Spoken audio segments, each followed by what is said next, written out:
أبي ذر رضي الله عنه እሳቸው ዘንድ መጥቶ አውሲኒ ያ ረሱላህ አለይሂ ሰላቱ ወሰላም አንቱ ነብያችን አለይሂ ሰላቱ ወሰላም ሆይ ምከሩኝ በሚላቸው ሰዓት ምንድነው ያሉት መጀመሪያ ኡሲከ ቢተቅወላህ አላህን በመፍራት እመክርሃለሁ አዝሃለሁ فإنها رأس الأمر كله የነገሮች ሁሉ ራሱ ዋናው አላህን መፍራት አላህን ከመፍራት የበለጠ ምንም ነገር የለም በሌላም ሐዲስ ላይ ሲናገሩ ኢተቂላህ ሐይቱ ባኩንት አላህን ሐይቱ ማኩንት የትም ስፍራ ሆነ ፍራ ተጠንቀቀው ስለዚህ ለኛ የሚያስፈልገን አላህን ፈርቶ መገኘት ተቅዋ ወሳኝ ነው ይሄ ማለት በድብቅም በግልጽም ማለት ነው ሰዎች በሚያዩንም በማያዩንም በየትኛውም ቦታ በየትኛውም ዘመን አላህ ያየናል ይመለከተናል አላህን ልንፈራ ይገባል አላህን የሚፈራ ሰው ምን ጥቅም ያገኛል ቢባል እጅግ ብዙ ጥቅሞችን ያገኛል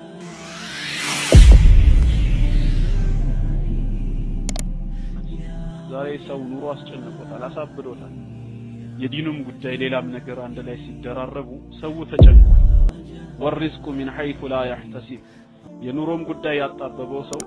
ካላወቀው ስፍራ ሲሳይን የሚፈልግ ከሆነ እነዚህን ሁለት ነገሮች እንኳን ለማግኘት ተቅዋ ወሳኝነት አለው አላህ በቅዱስ ቃሉ ሲናገር የተቅዋን ጥቅም በሱረቱ ጠላቅ ምዕራፍ 65 ማለት ነው ከቁጥር 2 እስከ 3 ከቁጥር 2 እስከ 3 65ኛው ሱራ ومن يتق الله اللهን የሚፈራ የሚጠነቀቅ ሰው يجعل له مخرجا መውጫ ቀዳዳን ያበጅለታል ምንም ቢሆን መውጫን አያጣም አላህን እስከፈራ ድረስ ويرزقه من حيث لا يحتسب ካላወቀው ስፍራ ደግሞ ሲሳይን ካልጠበቀው ቦታ አላህ ይረዝቃል ይሄንን የሚያገኘው በምንድነው አላህን በመፍራቱ ሰበብ ነው ማለት ነው ኑስራ በጠላት ላይ ድልን ያጎናጽፈዋል በጠላት ላይ የበላይ እንዲሆን ይረዳዋል ይህንን ድል የሚያገኘው አላህን በመፍራቱ ሰበብ ነው ሁሌም አላህ በእርዳታው በእገዛው ከሚፈሩት ጋራ ስለሆነ በሱረቱ النحل ቁጥር 128 እንደተገለጸው ኢነላሃ መዐል ለዚነ ተቀው አላህ ከሚፈሩት ባሮቹ ጋራ ነው ወለዚነ ሁም ሙህሲኑን እንዲሁም ስራቸውን ከሚያሳምሩ መልካም ባሮቹ ጋራ ነው ስለሚል አላህ ከሚፈሩት ጋራ ነኝ ካለ እርዳታው አይለይም ማለት ነው በእርዳታው ድልን ያጎናጽፋቸዋል إذا كنت في الدنيا عن الخير عاجزا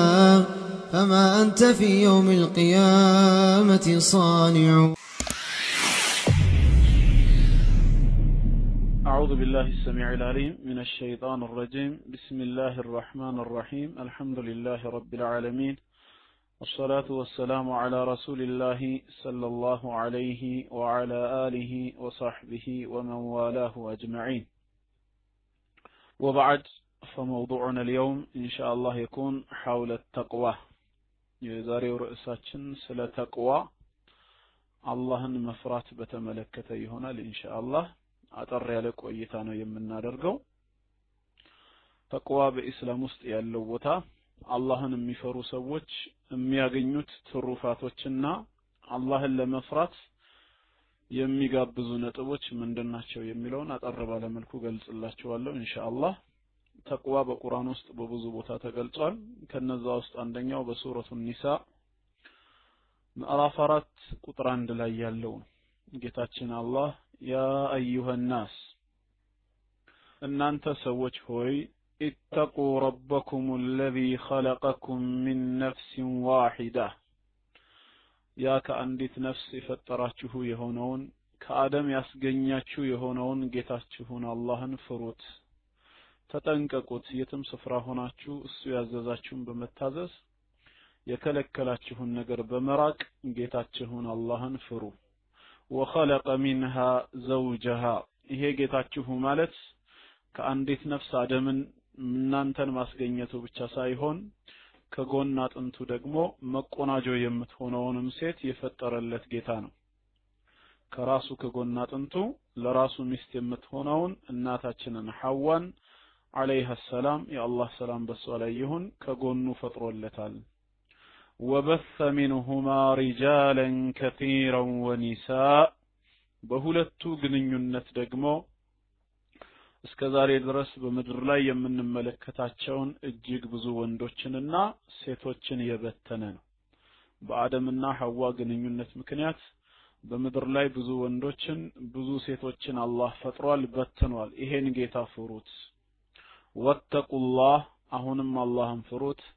አለዚ ተሳአሉነ ቢሂ ወልአርሃም ይሄ አላህ ብሎ ማለት አለዚ ተሳአሉነ ቢሂ በርሱ የምትጠያየቁበት የሆነው በችግር ሰዓት ደራሻችሁ የሆነው ለማንኛውም ሐጃችሁ የምትለምኑት የሆነውን ጌታችሁን ፍሩት። ወልአርሃም እንዲሁም ዝምድናንም ከመቁረጥ ተጠንቀቁ፣ ፍሩ። ዝምድናን ቀጥሉ እንዳትቆርጡ። ኢነላሃ ካነ ዐለይኩም ረቂባ አላህ በእናንተ ጉዳይ ተቆጣጣሪ ተመልካች የሆነ ጌታ ነው ይላል። ጌታችን አላህ ከአርሹ በላይ ከሰማያት በላይ ሆኖ ነገር ግን የእናንተ ድርጊት አይሸሸገውም፣ ስራችሁን ያውቃል፣ ሁሉ ነገራችሁን ይመለከታል፣ ሁሉ ነገራችሁን በቁጥጥር ስር ያደርጋል። አላህ ተቆጣጣሪ የሆነ ጌታ ነው ማለት ነው። ዛሬ እንዳጋጣሚ በአንድ ለቅሶ ቤት ተዓዚያ ላይ ገብቼ ከአንድ ክርስቲያን ጋር እየተወያየን ነበር። እንዳጋጣሚ ያው በዝምድና የሚገናኙ ሆነው ነው እና ያ ጀማዓ ያው ኡስታዝ አቡ ፈርሃን ዱዓ አድርጉለት፣ አሳዳጊ አጎቱ ወደ አኺራ ሄደዋል እና እዛ ለቅሶ ላይ በነበርኩበት ሰዓት አንድ የባፕቲስት ምንድነው seventh day of adventist የሰባተኛው ቀን አላህ ይርሐማቸው፣ አላህ የጀነት ያደርጋቸው። ቆይ ያ ጀማዓ ሰላም አለይኩም ኡስታዝ ደህና ኖት? አለን አልহামዱሊላህ። ረሳሁት ኡስታዝ። ቆይ እስቲ በሌሊት ታክሲ የሚሰራ አንድ ዘመድ አለኝ፣ እሱ ጋር ልደውልለትና አሁን ደጅ ከወጣ ጠይቄው በቃ ካርድ ስጠኝ እለዋለሁ። በቃ ነግሮታለሁ ውጤቱ። አፍወን ያ ጀማዓ ኡስታዝ እንዳጋጣሚ ደውለውልኝ ነበር። ነሰም ስልክ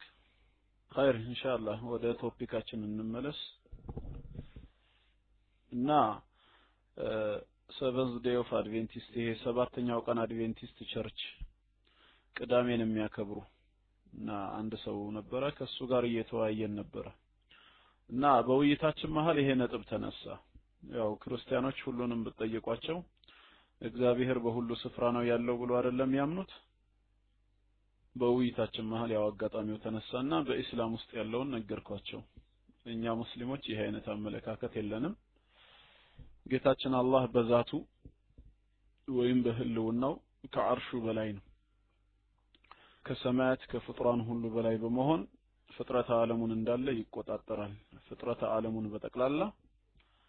በግዛቱ ስር አድርጓል። ያያል፣ ይመለከታል። ከአላህ ዕውቀት የሚወጣ ምንም ነገር የለም። እሱ ግን በፈጠረው ውስጥ ያለ ጌታ አይደለም ብዬ አብራራሁለት። አላህ ከኛ ጋር መሆኑ የሚናገሩ አንቀጾች ከዕውቀት ጋር ተያያዥነት ያላቸው ናቸው። ቁርአን ሲናገር በሱረቱል ሙጃደላ ላይ ማ የኩኑ ሚን ነጅዋ ሰላሰቲን ኢላ ሁወ ራቢዑሁም ሶስት ሰዎች አንድ ላይ ሆኖ ሚስጥርን አያወሩም አይመሳጠሩም አላህ አራተኛቸው ቢሆን እንጂ ወላ ኸምሰቲን ኢላ ሁወ ሳዲሱሁም አምስት ሆነውም ሚስጥርን አያወሩም አላህ ስድስተኛቸው ቢሆን እንጂ ወላ አድና ሚን ዛሊክ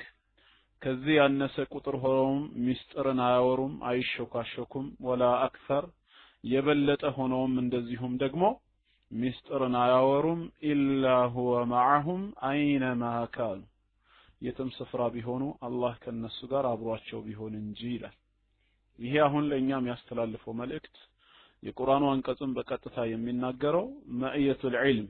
በእውቀቱ ጌታችን አላህ ከኛ ጋር መሆኑ ነው። ሁለት ሆናችሁ ሚስጥር ብታወሩ አላህ ሶስተኛችሁ ነው ሲባል ወይም ሶስት ሆነን ብንመሳጠር አላህ አራተኛችን ነው ሲባል ምን ማለት ነው? በዛቱ ከኛ ጋር አለ ማለት ሳይሆን የሁለታችንም ወይም የሶስታችን ሚስጥር ከሱ አይሰወርም፣ ያውቀዋል፣ ይሰማናል፣ ይመለከተናል። የትም ስፍራ ብንሆን ከጌታችን ከአላህ ዕውቀት መገለል አንችልም።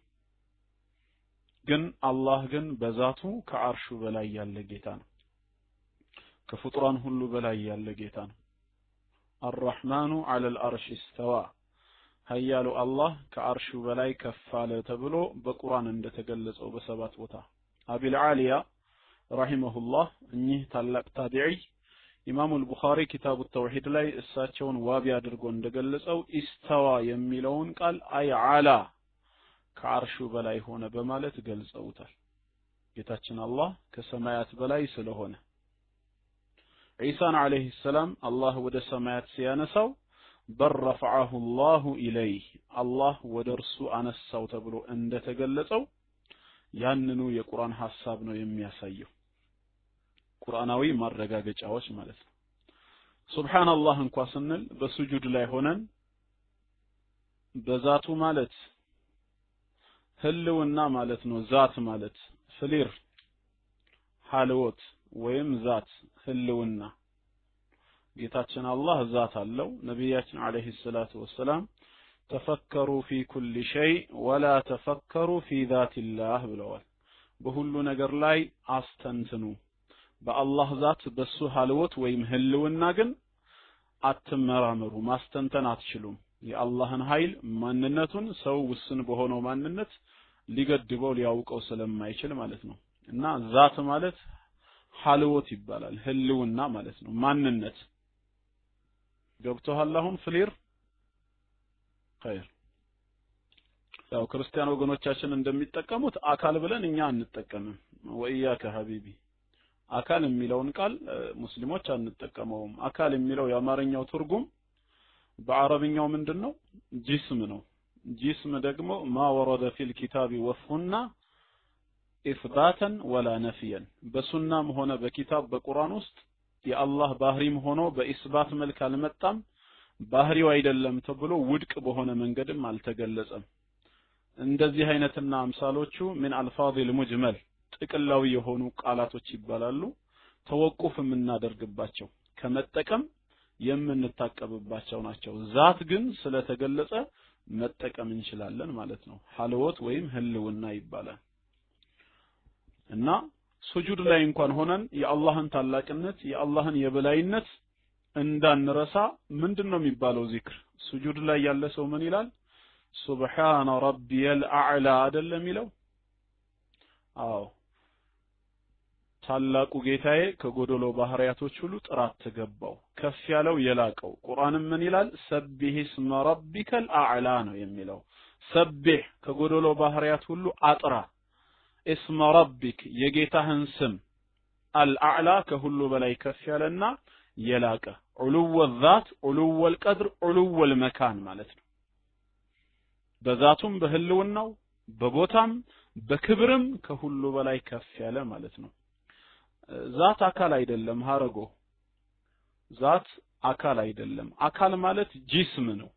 ጂስም ደግሞ ጥቅላዊ ነገር ስለሆነ በቁርአንም በሐዲስ ስላልተጠቀሰ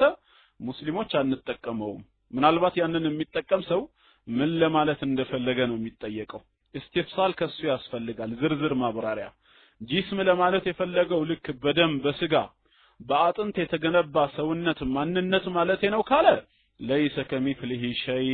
አላህን የሚመስል አንዳችም ነገር የለም ስለሚባል እንቃወመዋለን አይ ጂስም ለማለት የፈለኩት ዛትን ነው ሐልወት ህልውና አይደንቲቲ ማንነትን ነው ካለ ትክክል ነው ቃላቱን በመጠቀም ረገድ ግን ቁርአንና ሐዲስ ላይ አልመጣም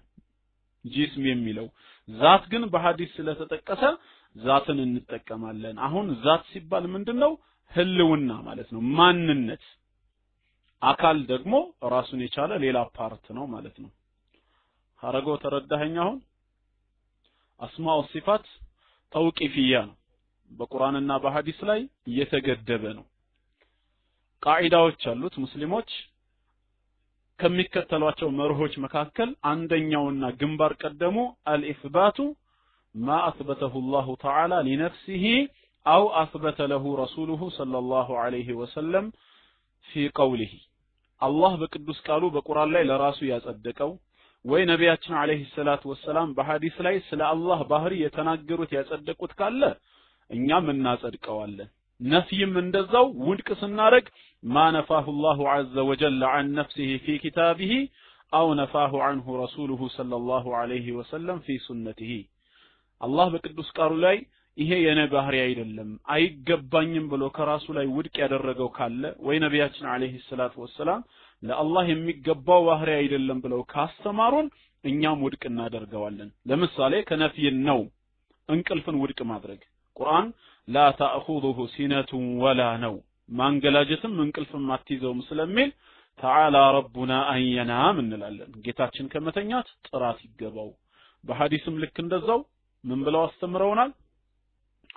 إن الله تعالى لا ينام ولا ينبغي له أن ينام الله يتنيم متنياتم ما يقبون ብለውናል ስለዚህ ኢስባትና ነፍይ የአላህን ባህሪ ማጽደቅና ይሄ ደግሞ ባህሪው አይደለም ብሎ ውድቅ ማድረግ ኢትባኡል ኪታቢ ወሱና በስ ቁርአንና ሐዲስን በመከተል ብቻ ነው በአቅል አይደለም ማለት ነው ግልጽ ነው እየተሰማሁኝ ነው አይደል አልተቆራረጠም እስካሁን ሰምታችሁኛል እንግዲህ በዚህ መልክ ነው እኛ የምንከተለው ማለት ነው እና የጌታችንን የአላህን የበላይነት ሰብህ እስመ ረቢከል አዕላ በሚለው እንኳን እንመለከተዋለን እንረዳዋለን ማለት ነው hatta መላእክቶች አላህን ይፈሩታል ይንቀጠቀጣሉ ጌታቸው አላህ ከነሱ በላይ ሆኖ ሳለ ነው የሚለው ቁርአን በሱረቱ ነህል ላይ እንደተገለጸው ምዕራፍ 16 ወደ ቁጥር 50 አካባቢ መሰለኝ يخافون ربهم من فوقهم ነው የሚለው ጌታቸውን አላህን ይፈሩታል ከበላያቸው ሲሆን ويفعلون ما يؤمرون የታዘዙትን ሁሉ ይተገብራሉ ይላል ዛት ህልውና ከሆነ ሲፋት ማለት ባህሪ ማለት ነው የዛት መገለጫው ነው ባህሪ ተብሎ ይጠራል ሲፋት ባህሪ ለምሳሌ ጌታችን አላህ ከስሞቹ መካከል አልዓሊም ሁሉን አዋቂ የሚለው አንድ ስሙ ነው አይደለም ይሄ ምን ሲፈት ወይም ምንን ባህሪ ያቅፋል ብትል የተضمኑ ሲፈቱል ዒልም ዕውቀት የሚባልን ባህሪ ያቅፋል ስለዚህ ጌታችን ዕውቀት እንዳለው እንረዳለን وهو السميع ማን ነው የሚነጥቀኝ ማይክ እሺ አሁን አለሁኝ ከስሞቹ መካከል ደግሞ አሰሚዕ የሚልም አለ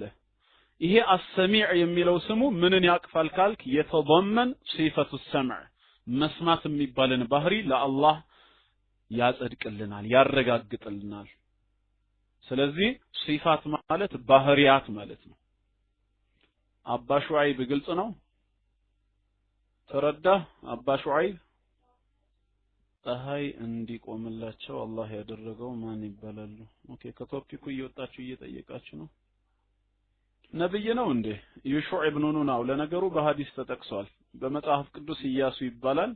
ዩሹዕ ኢብኑ ኑን ይባላሉ ዩሹዕ ኢብኑ ኑን ይባላሉ በአላህ መንገድ የአላህን ቃል የበላይ ለማድረግ ጠላትን በመታገል ድል የመቱበት ታሪክ ማለት ነው ዩሹዕ ኢብኑ ኑን የሙሳ ወጣት አገልጋይ ይባላል ያው ሻምበል በአንድ ቀን ሰው ይሰልማል ብለህ ነው ገና የመጀመሪያ እንግዲህ በሐዘንም አጋጣሚ ያው ስለተገናኘን እግረ መንገድ የተወያየውን እየገለጽኩ እንጂ በአንድ ጊዜማ የሚመጣ ምን ውይይት አለ እንደውም በጣም አክራሪ ነው ልጁ በሃይማኖቱ ታሪኩን ራሱ ሲነግረኝ በጣም ነው የገረመኝ ጎንደር ዩኒቨርሲቲ ተማሪ ነበር እና ዲግሪውን ሁሉ ይዞ ማስተሬት ነው ዶክተሬት እየተማልኩ እያለ ወድቆ የወጣበትን ምክንያት ሲነግረን ያው የአድቬንቲስት እምነት ተከታዮች ቅዳሜ ቀንን ያከብሩ አይደለ ስራ የሚባል ነገር አይሰሩም ሰንበት አልተሻረም ነው የሚሉት ያው ሰንበት ደግሞ ሰባተኛው ቀን ቅዳሜ ነው እሁድ አይደለም እና ስለዚህ ፈተናዎች ትምህርት ሲቀርቡልን እዛ ዩኒቨርሲቲ ያለሁኝ ቅዳሜ ቀን ቀረቡልኝ አለ ብዙ ፈተናዎች እና በቅዳሜ ቀን ሲቀርቡልኝ እኔ የፈጣሪ የተዛዝ ይሻለኛል ብዬ አልፈተንም ብዬ ወሰንኩኝ እና ያው መጨረሻ በዚህ ምክንያት ወደኩ ከትምህርት ቤቱም ያው በዛ ሰበብ ነው የተባረረው በጣም ይገርማል ሱብሃንአላህ ሰው ባጢል ለሆነው ዲኑ እንዴት እንደሚለፋ ተመልከቱ እንግዲህ እና አላህ ሂዳያ ቢሰጠው እንደዚህ አይነት ሰው መቼም የሰዎችን ልብ አላህ ነው የሚያውቀው ከኛ የበለጠ ደግሞ አላህ ለባሮቹ ያዝናል እንዳጋጣሚ ያው ያነሳነውን ልንገራችሁ ብዬ ነው እኔ እና አምላካችን አላህ ከሁሉ በላይ ያለ ጌታ ነው ብዬ አስረዳውት ሐሳቡን መጨረሻ ተቀብሎታል ያው እሱን ወደ እስላም ሊመራው ባይችልም ይሄ ነጥብ ነገር ግን በሙስሊሞች በኩል የሚነሳው ሐሳብ አሳማኝ ሆኖ አግኝቶታል እና እዚህ ላይ ያው ወደ ጀመርነው ወደ ተቅዋ ፓርታችን ስንመጣ ኢነላህ ካነ ዐለይኩም ረቂባ አላህ በእናንተ ጉዳይ ተቆጣጣሪ ነው የሚለውን ለማብራራት እግረ መንገድ ላገናኝ ብዬ ነው አቤኔዘር ሰላም ብያለሁ ሐሳቤ ሌላ ቦታ ስለነበረ ነው እንጂ አንተ ምን ታጠፋለህ በሌላም የቁርአን አንቀጽ ላይ ጌታችን አላህ እንደዚሁ ይሄንን ተቅዋ አላህን መፍራት በተመለከተ ሲናገር ምንድነው የሚለው ያ አዩሀለዚነ አመኑ እናንተ ያመናችሁ ሰዎች ሆይ ይላል ምእመናን ባሮቼ ሆይ ኢተቁላህ ሐቀ ቱቃቲህ የትም ስፍራ ላይ ሆናችሁ አላህን ፍሩት ተገቢ የሆነውን ፍርሃት ፍሩት ይላል ምን ማለት ነው አላህ ትእዛዙን አክብረን የከለከለውን ዕቀባዎችን ተጠንቅቀን በፈቃዱ እንድንኖር ማለት ነው ቢአን يفعل التائب الواجبات ويترك المحرمات አላህ ያዘዘንን ግዴታዎች እየሰራን حرام ነገሮች እንድንርቅ ነው የትም ቦታ ላይ ሆነ ኢተቁላህ ሐቀ ቱቃቲህ ولا تموتن الا وانتم مسلمون እናንተም ስትሞቱ ሙስሊሞች ሆናችሁ እንጂ እንዳትሞቱ ይላል اللهم توفنا مسلمين والحقنا بالصالحين በሌላም አየት ላይ አሁንም የዚሁኑ የተቅዋ አላህን መፍራት ደረጃ ሲገልጽ ጌታችን አላህ ያ አዩሀለዚነ አመኑ እናንተ ያመናችሁ ምእመናን ባሮች ሆይ ኢተቁላህ የትም ስፍራ ላይ ሆናችሁ አላህን ፍሩት ወቁሉ ቀውለን ሰዲዳ ቀጥተኛ የሆነ መልካም ንግግርንም ተናገሩ ይህንን ካደረጋችሁ ይስሊህ ለኩም አዕማለኩም አላህ ስራዎቻችሁን ያበጅላችኋል ያሳምርላችኋል ወየግፊር ለኩም ዙኑበኩም ወንጀሎቻችሁንም ከላያችሁ ላይ ያብስላችኋል ነው የሚለው ይሄንን ሁሉ ለማግኘት የኃጢአት ስርየትን ለማግኘት ስራዎቻችን እንዲበጅ ከተፈለገ የትም ስፍራ ላይ ሆነን አላህን ልንፈራ ይገባል ይሄ ተቅዋ የሚባለው ደግሞ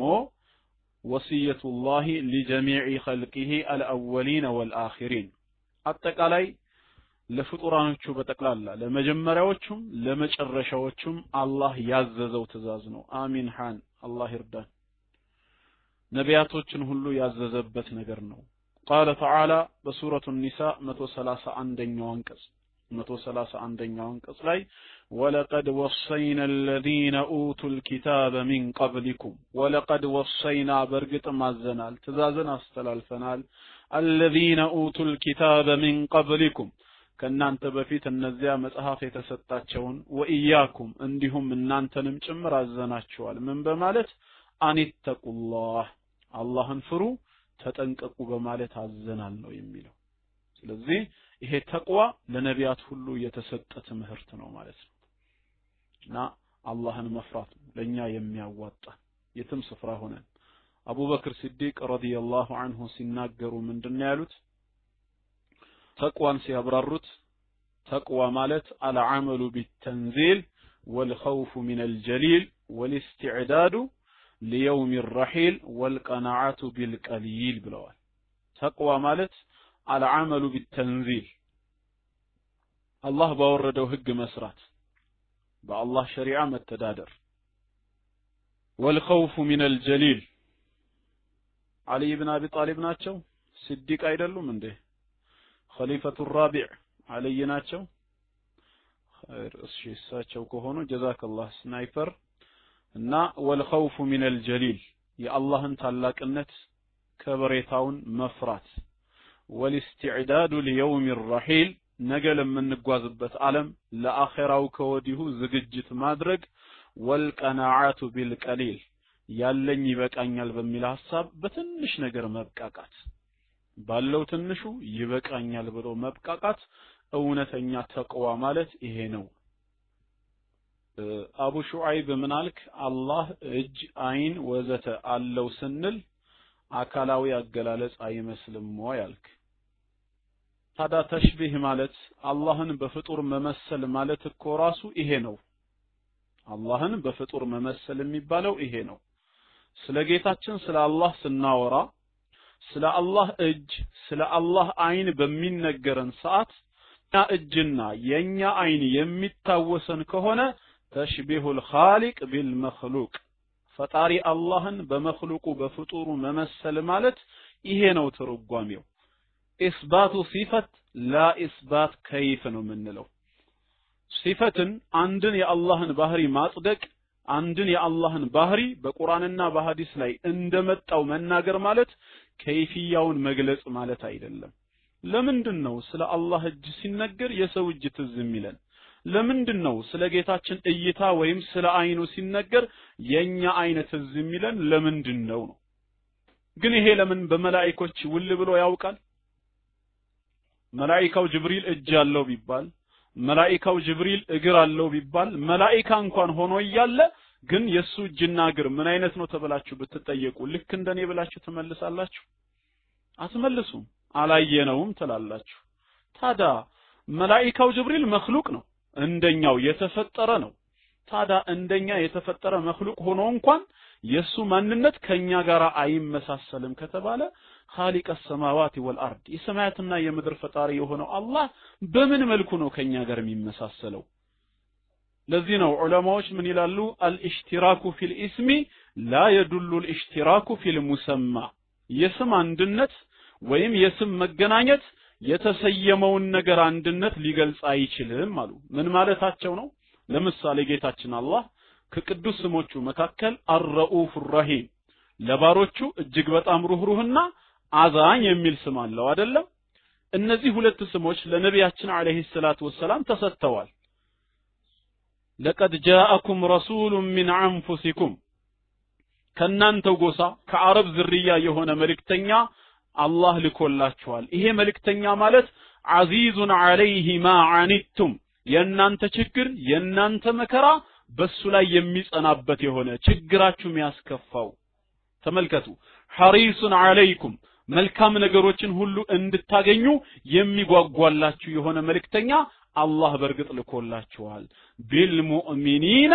ረኡፉር ረሂም በሙእሚኖች ደግሞ ምን የሆነ ሩህሩህና አዛኝ የሆነ ነብያችን አለይሂ ሰላቱ ወሰለም ምንድናቸው ለዓለሙ ረህመት ናቸው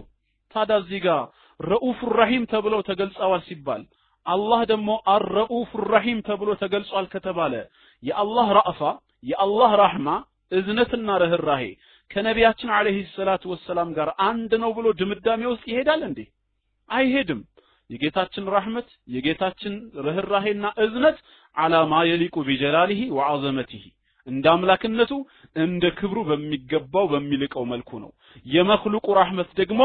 አላማ የሊቁ ቢضعفهم እንደ ድክመታችን እንደ ሰውነታችን በሚገባ መልክ ነው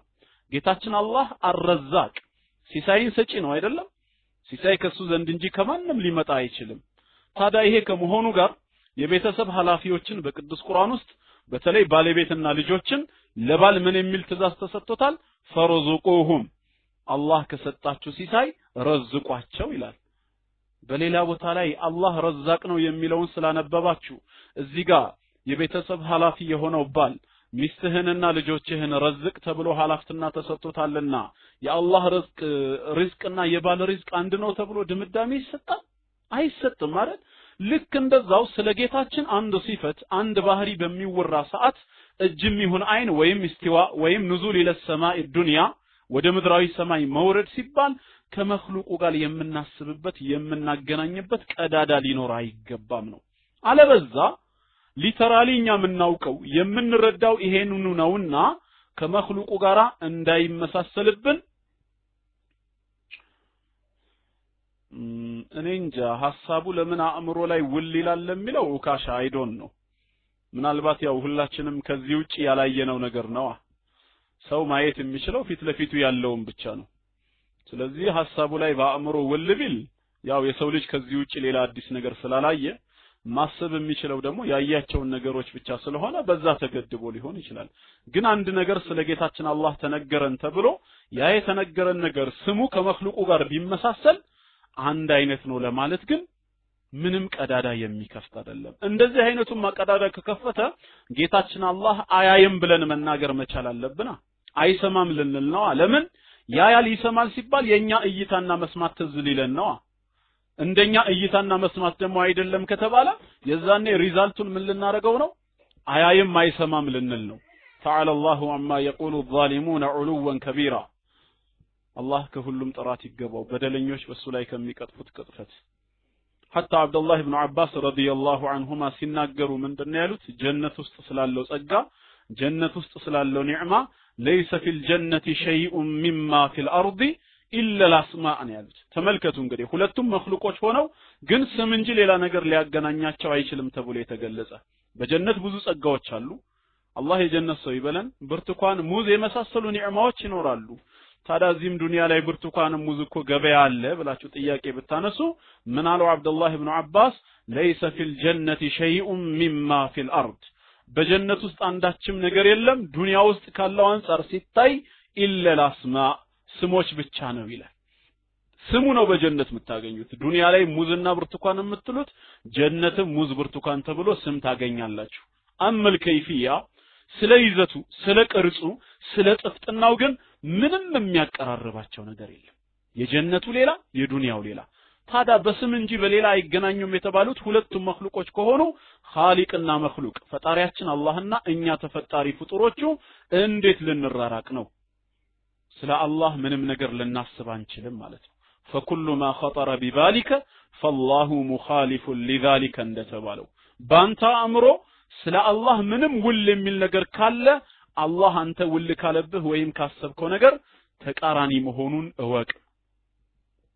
በዚህ መልክ ነው ልንወስደው የሚገባው አላህ እጃለው ቢባል አዎ እጃለው አምነን ተቀበለናል ቁርአን እንደነገረን ይሄ ማለት ግን እንዳንተ በቆዳ በስጋ በአጥንት የተገነባ ነው ማለት ግን አይደለም ነው ተግባባን ግልጽ ነው ሐሳቡ طيب እሺ ወደ ተቋር እሱ ለመልሳችሁ የሸይጣን ወስወሳ በሚኖር ሰዓት በአላህ መጠበቅ ተዓውዝ ማድረጉ ለሁላችንም የሚጠቅመን ምክር ነው ያው መጥፎ ነገር ጀርባ መቼም ሸይጣን እንጂ ሌላ ምን ይኖራል ትክክል ሆኖ فكل ما خطر ببالك فالله مخالف لذلك ወስወሳ ሊኖር ይችላል ወስወሳ በሚኖርበት ሰዓት ደግሞ በአላህ መጠበቅ ነው የሚያስፈልገው እንጂ ለነገሩ የሰው ልጅ በተሰጠው አእምሮ እኮ ትንሽ ካሰበ አላህና መخلوቁን በምን ያገናኝበታል hatta እንስሶችን እንኳን አላገናኝም ምናልባት እንደው አንድ ላም በእግሯ የረገጠችው ሰው እግሩ ደምቶበት ቤት ያውን ቶሎ ቢገባ እና ደሙን አይቼ እየጠረኩለት ምን ሆነህ ነው ብለው ላማ በእግሯ ረገጠችኝ ቢለኝ ላም እግር እንዳለ ተረዳለው እንጂ የሷ እግር የኔ አይነት እግር ነው ብዬ ድምዳሜ ሰጣለሁ እንዴ አልሰጥም እሷ እንደ እንስሳነቷ እኔ እንደ ሰውነቴ ሁለታችንም እግር አለን እንጂ እግራችን ግን አንድ እንዳልሆነ ነው ሁለታችንም እንኳን መخلوቆች ሆነን ታዲያ ስለ ጌታችን አንድ ሲፈት አንድ ባህሪ ሲነገረን ያንን ነገር ወደ ራሳችን ለምንድን ነው የምናመጣው አንዳንድ ጊዜ ደግሞ ፍልስፍና ውስጥ ከገባን መውጫ ቀዳዳ እናጣለን ባህሩን ላ ሳሂለ ለሁ እንደተባለው ዳርቻ የሌለው ባህር ውስጥ ነው መንገባው ቁርአን ግን ፈምሹ ፊ መናኪቢሃ ነው ዳር ላይ ነው መሽከርከር የሚያስፈልገው ንብን አይታችሁታል ማር ስትቀስም በቀፎ ስር ዳር ሆነ አይደለ እንዴ ማራውን የምትቀስመው ወደ ውስጥ ገብታማ ቀስማለው ካለች ክንፎቿ ይጣበቃሉ ከዛ መውጫ ቀዳዳ ታጣለች ስለዚህ በዳር መሄዱ ለሁላችንም ይጠቅመናል አለበዛ የፍልስፍና ውጤቱ መጨረሻ ላይ አላህ የለም ወደሚል ድምዳሜ ያደርሰናል ዛሬ አላህን በፍጡሩ ላለመመሰል በሚል እንደዚህ አይነት የፍልስፍና አስተሳሰብ ድምዳሜ ላይ ምን ተደርሷል ስለ አላህ ሲነገር لا خارج عن هذا العالم ولا داخله ولا تحته ولا فوقه ولا منفصل ولا متصل ይሄ ሪዛልቱ አላህ የለም ከማለት የማይተናነስ ነው لا خارج عن هذا العالم አላህ ከዚህ ዓለም ውጪ አይደለም ولا داخله ከዚህ ዓለምም ውስጥ አይደለም ولا تحته እንደዚሁም ደግሞ ከዚህ ዓለም ስራ አይደለም ولا فوقه ከላይም አይደለም ولا منفصل ከዚህ ዓለም የተነጠለ አይደለም ወላ ሙተሲል የተገናኘና የተያያዘም አይደለም ታዲያ ሪዛልቱ ምንድነው የለም ነው ነቲንግ ነው ማለት ነው ስለዚህ ቁርአንና ሐዲስ ላይ መገደቡ ለማንም ሰው ኸይር ነው በፍልስፍና መስመር የሄዱ ቀደምት ዑለማዎች እንኳን መጨረሻ ላይ ይሄ መስመር እንዳላዋጣቸው አውቀው ተውበት አድርገው ነው ብዙዎቹ የሞቱት በእንደዚህ አይነት ሲፋት አኢማ የተባሉ መሪዎች የነበሩት ታዋቂ አምስቶቹ ተመልሰዋል ሰለፎች ወደ ነበሩበት ጎዳና ዋናው የአሽዓሪያው መዝሀብ መስራችና መሪ የነበሩት አቡል ሐሰን አልአሽዓሪ አብዱል መሊክ አልጁወይኒ ቃዲ አቡበከር አልባቂላኒ ፈኽሩዲን አራዚ እነዚህ ሁሉ በጠቅላላ ከዚህ አስተሳሰብ እንደተመለሱ በሲራ ኩቱቦች ላይ ተገልጿል። በተለይ ሙአሪኹል ኢስላም የኢስላም ሊቅ ታሪክን በመግለጽ ረገድ ታዋቂ የነበረው ኢማሙ ዘሃቢ ሸምሱዲን አልዛሃቢ ረሂመሁላህ ሲራ አዕላም ኑበላ በሚባለው ኪታባቸው ላይ በሰፊው ዘርዝረውታል። ይህንን ማለት ነው። ሱአድ ማይክ ፈልገሽ ነው? ሱአድ ማይክ ፈልገሽ ነው ወይስ ልቀጥል? ኦኬ ኸይር። ና ወደ ነጥባችን አሁንም ልመልሳችሁ። ያው ጣልቃ ሲገባ ምናልባት እያብራራሁ ስለሆነ ነው እና ኢንሻአላህ ርዕሳችንን አልለቀቅንም። ያው ተቅዋ ላይ ነን። አሁንም በተቅዋ ጉዳይ ነው የምናነሳው እና ተቅዋ በሙስሊሞች በእስላም ውስጥ ያለው ቦታ ይህንን ይመስላል የሚለውን ለመግለጽ ነብያችን አለይሂ ሰላቱ ወሰላም አቢ ዘር ረዲየላሁ ዐንሁ እሳቸው ዘንድ መጥቶ አውሲኒ ያ ረሱላህ አለይሂ ሰላቱ ወሰላም አንቱ ነብያችን አለይሂ ሰላቱ ወሰላም ሆይ ምከሩኝ በሚላቸው ሰዓት ምንድነው ያሉት? መጀመሪያ ኡሲከ ቢተቅወላህ አላህን በመፍራት እመክርሃለሁ አዝሃለሁ አሉት። ፈኢነሃ ረእሱል አምረ ኩለህ የነገሮች ሁሉ ራሱ ዋናው አላህን መፍራት ነው። አላህን ከመፍራት የበለጠ ምንም ነገር የለም። በሌላም ሐዲስ ላይ ሲናገሩ ኢተቂላህ ሐይቱ ማ ኩንት አላህን ሐይቱ ማ ኩንት የትም ስፍራ ሆነ ፍራው ተጠንቀቀው ነው ያሉት። ስለዚህ ለኛ የሚያስፈልገን አላህን ፈርቶ መገኘት ተቅዋ ወሳኝ ነው። ይሄ ማለት በድብቅም በግልጽም ማለት ነው። ሰዎች በሚያዩንም በማያዩንም በየትኛውም ቦታ በየትኛውም ዘመን አላህ ያየናል፣ ይመለከተናል። አላህን ልንፈራ ይገባል። አላህን የሚፈራ ሰው ምን ጥቅም ያገኛል ቢባል እጅግ ብዙ ጥቅሞችን ያገኛል። ከሚያገኛቸው ጥቅሞች መካከል የተወሰኑትን እንጥቀስ ቢባል አንደኛ አልሁዳ ቅንን ጎዳና ይመራል። ሂዳያ ከማግኘት የበለጠ ምንም አይነት ኒዕማ የለም። ስለዚህ ሂዳያን ማግኘት የኒዕማዎች ሁሉ በላጩ ነው። ሂዳያ ማግኘት ትልቁ ጸጋ ነው። ታዲያ የጌታውን ምሪት ሂዳያ የፈለገ ሰው አላህን በመፍራት አደራ። ቁርአን ሲናገር ገና ሲጀምር ሱረቱል በቀራ ላይ አሊፍ ላም ሚም ዛሊከል ኪታቡ ላ ረይበ ፊህ ይህ መጽሐፍ ቁርአን ከአላህ ዘንድ የወረደ ለመሆኑ ምንም ጥርጥር የለውም። وهو كلام الله عز وجل باللفظ والمعنى ቁርአን የአምላካችን የአላህ ቅዱስ ንግግር ነው እና ገና ሲጀምር ምንድነው ያለው? ከአላህ ለመውረዱ ምንም ጥርጥር የለም። ከጅብሪል ሳይሆን ከአላህ ነው የወረደው። ታዲያ ይሄ መጽሐፍ ሁደል ሊልሙተቂን ለጥንቁቆች መሪና ገሳጭ ነው ይላል። መመሪያ ነው፣ መገሰጫ ነው አላህን ለሚፈሩ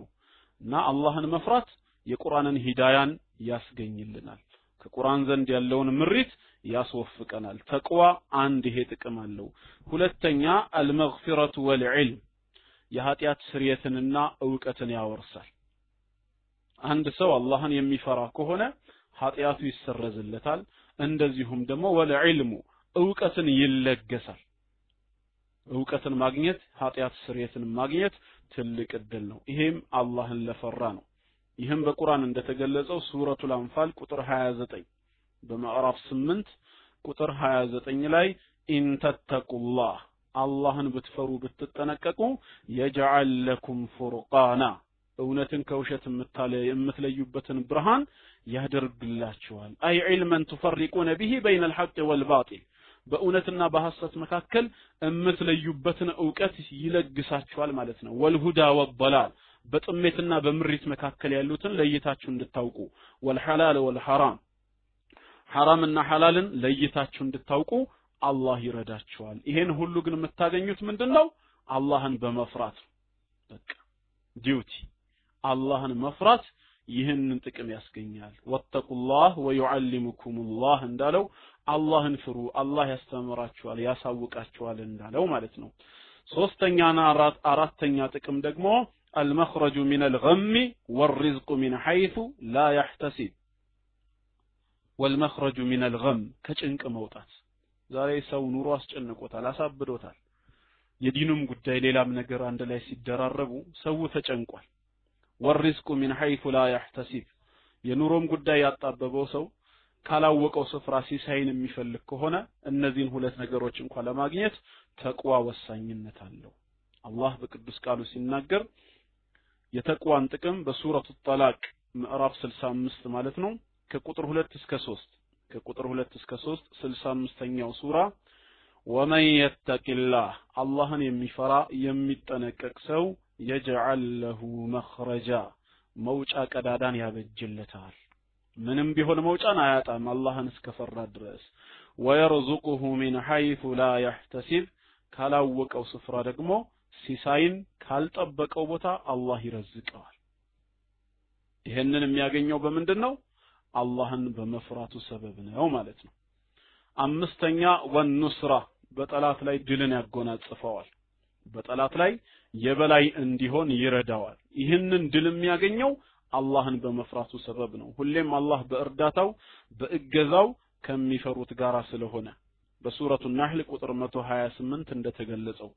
ምዕራፍ 16 ቁጥር 128 ላይ ኢነላሃ መዐል ለዚነ ተቀው አላህ ከሚፈሩት ባሮቹ ጋራ ነው ወለዚነ ሁም ሙህሲኑን እንዲሁም ስራቸውን ከሚያሳምሩ መልካም ባሮቹ ጋራ ነው ስለሚል አላህ ከሚፈሩት ጋራ ነኝ ካለ እርዳታው አይለይም ማለት ነው በእርዳታው ድልን ያጎናጽፋቸዋል ስድስተኛ ወልዊላየት ወዳጅነትን ያተርፋሉ አላህ ከወደደ ማን ነው የሚጠላ የአላህን ወዳጅነት ለማትረፍ አሁንም ተቅዋ አላህን መፍራት ያስፈልጋል በሱረቱል ጃሲያ እንደተነገረን በሱረቱል ጃሲያ 45ኛው ሱራ ቁጥር 19 ላይ ወላሁ ወልዩል ሙተቂን አላህ የሙተቂኖች እሱን ለሚፈሩ ጥንቁቆች ወዳጃቸው ነው ይላል አላህ ይህንን ወዳጅነት ለማን ነው የሰጠው እሱን ለሚፈሩ ጥንቁቅ ባሮቹ ነው ሰባት ወልመሐበቱ ፍቅርን ያተርፋል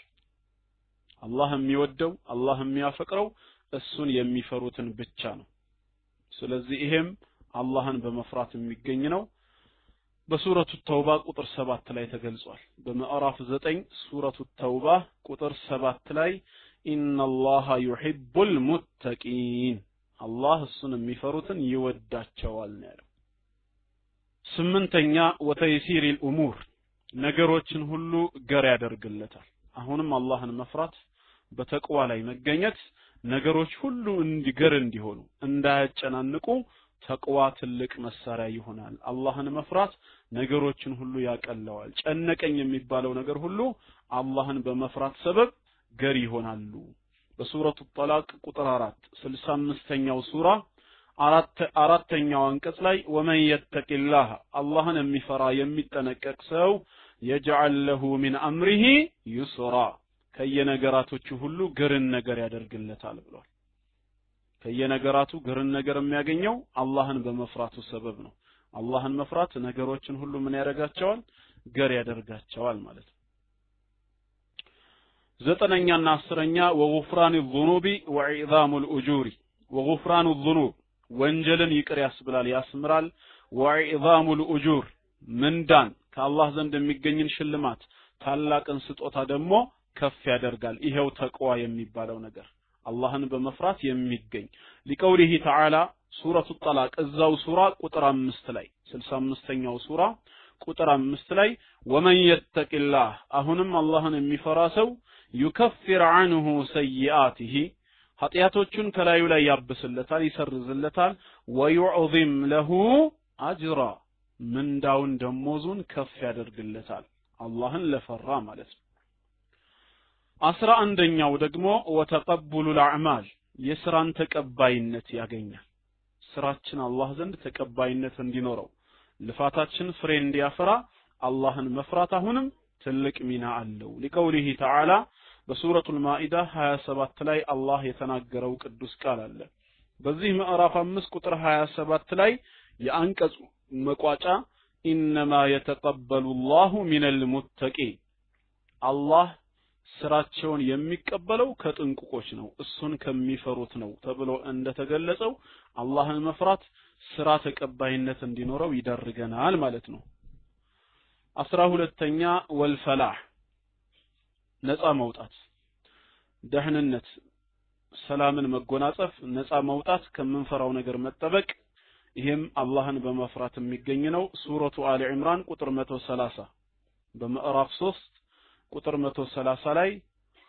ወተቁላህ አላህን ፍሩ ተጠንቀቁ ለዓለኩም ቱፍሊሑን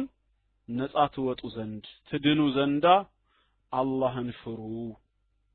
13 ወልቡሽራ ብስራትን ያገኛል ገና በምድራዊ ህይወቱ ይያለ ጣዕረሞት ላይ ይያለ ወደፊት የሚገጥመው መልካም ነገር መሆኑን ብስራት ይመጣለታል ይህም በሱረቱ ዩኑስ ምዕራፍ 10 ከቁጥር 62 እስከ 64 ነው ያለው 10ኛው ሱራ 62ኛው አንቀጽ ጀምሮ እስከ 64 አላ ኢነ አውሊያ አላህ ላ ኸውፉን ዐለይሂም ወላ ሁም የሕዘኑን አዋጅ ሁላችሁም ንቁ ኢነ አውሊያ አላህ የአላህ ወዳጆች የአላህ ዲን ረዳቶች ላ ኸውፉን ዐለይሂም ወደፊት ምን ይገጥመናል የሚል ፍርሃት የለባቸውም ወላ ሁም የሕዘኑን እንደዚሁ ደግሞ ባሳለፉት ነገር የሚጸጸቱ አይደሉም الذين آمنوا وكانوا يتقون እነዚህ አላህ ወልዮች ወዳጆች ማለት ማን ናቸው የትም ስፍራ ሆነው አላህን ያመኑ እንደዚሁ እሱን የፈሩ ናቸው እንደዚህ አይነት ጥንቁቅ ባሮቹ አላህን የሚፈሩት ለሁሙል ቡሽራ ፊል ሐያቲ ዱንያ ነው የሚለው ገና በምድራዊ ህይወታቸው ምን አላቸው ብስራት አላቸው there's are good tidings in the life of the world ነው ያለው ገና በምድራዊ በዚህ ዓለም ላይ ያሉ ብስራት ጣዕረሞቱስ በሚገቡበት ሰዓት አሚን አላህ ከነሱ ያድርገን መላእክቶች ተተነዘሉ عليهمul መላእክታ መላእክት በእነሱ ላይ ይወረድና አላ ተኻፉ ነው የሚሏቸው ምን ይገጥመናል ብላችሁ ካሁን በኋላ አትፍሩ ወላ ተህዘኑ እንደዚሁም ባሳለፋችሁት ነገር አትተክዙ ወአብሽሩ ቢልጀነቲ التي ኩንቱም ተውዓዱን ትቀጠሯት በነበረው ጀነት እንኳን ደስ ያላችሁ በማለት ያበስሯቸዋል እንደውም نحن اولياؤكم في الحياه الدنيا ያሉ ይገልጻሉ በምድራዊ ህይወትም እኛ ወዳጃችሁ ረዳቶቻችሁ ነን ይያሉ ነው የሚገልጹላቸው ማለት ነው ስለዚህ አላህን መፍራት ይህንን ብስራት ያሰጣል ማለት ነው 14ኛ ወድኹሉል ጀና ቀጥታ ጀነት መግባት አላህ ከእንደዚህ አይነት እድለኞች በረህመቱ ያድርገን የጸጋ ገነቶችን አላህን በመፍራት ማግኘት ይቻላል ጀነትም የተዘጋጀችው እሱን ለሚፈሩት ነውና በሱረቱ ኑን ቁጥር 14 እንደተገለጸው ሱረቱል ቀለም ማለት ነው 68ኛው ሱራ ቁጥር 14 ላይ ኢነ ሊልሙተቂን ዒንደ ረቢሂም ጀናቱን ነዒም ኢነ ሊልሙተቂን አላህን ለሚፈሩ ጥንቁቃን ባሮች ዒንደ ረቢሂም እጌታቸው ዘንድ ጀናቱን ነዒም የጸጋ ገነቶች ተዘጋጅቶላቸዋል ይሄን የጸጋ ገነቶች የሚያገኙት አላህን በመፍራታቸው ሰበብ ነው ማለት ነው አላህን መፍራት ጀነትን ያወርሰናል ሱረቱል ቀለም ቁጥር 14 ላይ ያለው ማለት ነው 15ኛ ወነጃቱ ሚነናር ከእሳት ነፃ መውጣት አላህ ይጠብቀን ከጀሃነም እሳት አደጋም ነፃ የሚወጣው አላህን በመፍራት በተቅዋ ሰበብ ነው ይህም ሱረቱ መርየም ከ71 እስከ 72 የተገለጸ ነው በምዕራፍ 5 ሱረቱ መርየም ምዕራፍ 19 ይቅርታ ከቁጥር 71 እስከ 72 አላህ የውሳኔ ቃል ኪዳኑን ካስተላለፈ በኋላ የሰዎች ስራ ሁሉ ተመዝኖ የጀነት ሰዎች ወደ ጀነት የጀሃነሙም ወደ ጀሃነም እንዲሄዱ ውሳኔ ሲተላለፍ ሁሉም የሚያልፉት በሲራጥ ላይ ነው እና ምን ይላል ጌታችን ወኢን ሚንኩም ኢላ ዋሪዱሃ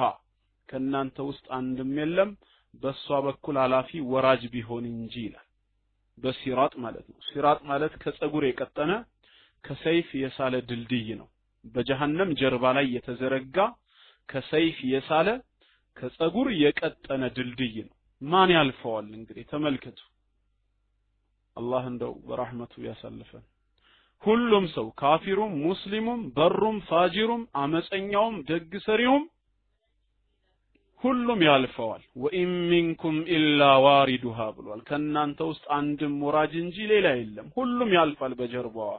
ካነ ዐላ ረቢከ ሐትመን መቅዲያ ይሄ ማለፍ በሷ በኩል መሄድ ደግሞ አስቀድሞም በጌታችን ዘንድ የተወሰነ ፍርድ ነው ከዛስ ثم ننجي الذين اتقوا ከዛም ጌታቸውን አላህን የፈሩትን ሰዎች እናድናቸዋለን እንጠብቃቸዋለን አለ ተቅዋ ያላቸው አላህን የሚፈሩትን እናድናለን ወነዘሩ الظالمين فيها جثيا በደለኞች ከሃዲዎችን ግን የተንበረከኩ እዛ ውስጥ እንተዋቸዋለን ይላል እንደ ኢማን ደረጃው ነው ሰው የሚያልፈው እንደ መብረቅ ብልጭታ የሚያልፈው አለ ልክ ፈረስ እንደሚጋልብ ሰው የሚያልፈው አለ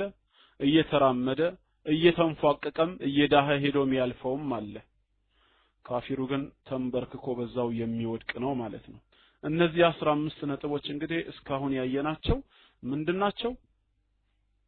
ተቅዋ አላህን መፍራት ለአንድ ሙእሚን ባሪያ የሚያስገኙ ጥቅሞች ናቸው ጥሩ አሁን አንድ ጥያቄ ይነሳል በመሐከላችን አልበዋኢቱ አለ ተቅዋ ታዲያ አላህን ለመፍራት ምንድነው የሚያነሳሱ ነጥቦች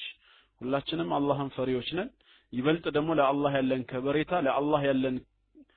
ፍርሃት እንዲጨምር እንፈልጋለን ታዲያ አላህን እንድንፈራ የሚያግዙ ምን ነጥቦች ናቸው ረዳት ነገሮች አሉ ወይ ቢባል አው ረዳት የሆኑ ነጥቦችም አሉ ለናሙና የተወሰኑትን ይገለጽ ቢባል አንደኛ ኸውፉል ዒቃቡል ኡኽረዊ የአኺራን ቅጣት መፍራት ለብቻ ገለል ብሎ ማሰብ ነገ እንዴት ነው የምሆነው ማለት አኺራ ላይ ያለው ቅጣት የተዘጋጀው እጅግ በጣም አደጋ ነው ሰው በሰውነቱ የሚቋቋመው አይደለም ታዲያ ስለዚህ ቅጣት ማሰብ ስለዚህ ቅጣት መጨነቅ ለብቻ ሆኖ ይህንን ነጥብ ማሰብ ተቅዋ አላህን መፍራትን ያወርሰናል ማለት ነው ጌታችን ኃያል ነው ልቅጣችሁ ካለ ከወሰነ ማንም ሊያድነን አይችልም ራሱ በረህመቱ ካልተወን በስተቀር ስለዚህ ከሚቀጣቸው ባሮቹ እንዳያደርገን እሱን እንድንፈራው ይጋብዘናል አላህን እንድንፈራ ይረዳናል የአኺራን ቅጣት መስጋት ይሄ አንደኛው ነው ሁለተኛ ወኸውፉል ዒቃቡ ዱንያዊ የዱንያ ቅጣትንም መፍራት አላህ በዱንያም ቢሆን ቅጣቱ ማንም ሊመልሰው አይችልም ሰው እንኳን የሰውን ቅጣት ይፈራል በምትኖሩበት ሀገር ላይ ህግ አክብራችሁ የምትኖሩት ህጉን ስለወደዳችሁት አይደለም ባትወዱትም ተገዳችሁ ታከብሩታላችሁ ህግ ከተላለፋችሁ እንቀጣለን ብላችሁ ስለምትሰጉ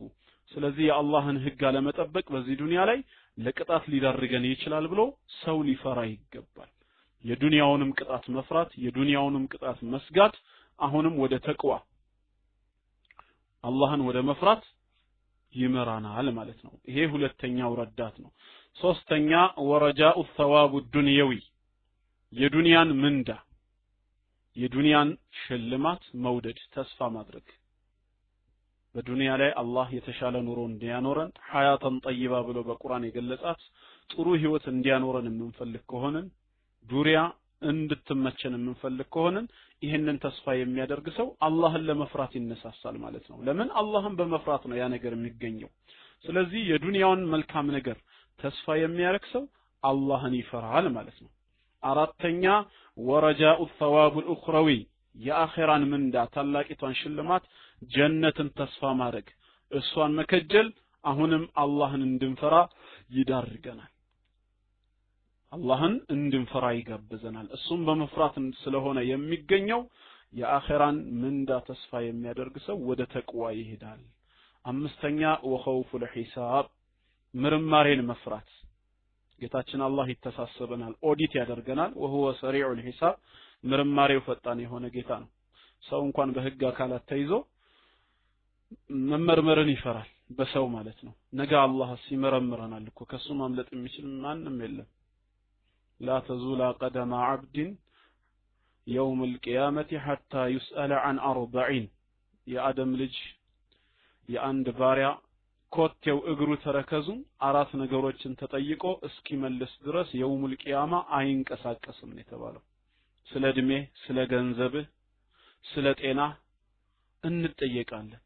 የት እንዳደረግነው ወጣትነት ራሱ በምን እንዳጠፋኸው